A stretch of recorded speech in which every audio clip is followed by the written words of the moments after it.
Make sure that your screws are tight here and here. We're gonna put the lid on next. At that point, you're done. Here we go.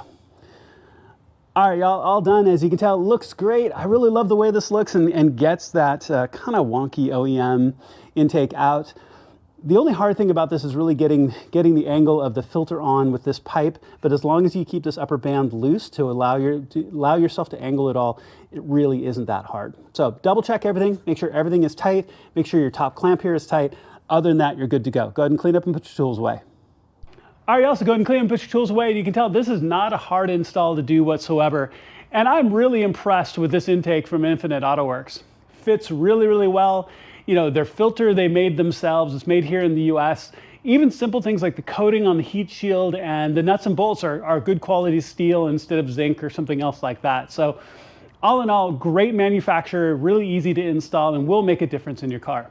Thank you so much for watching. Please make sure to click like and subscribe. It makes a genuine difference to my channel, and I would truly appreciate it. Thank you, and I'll see you on my next video.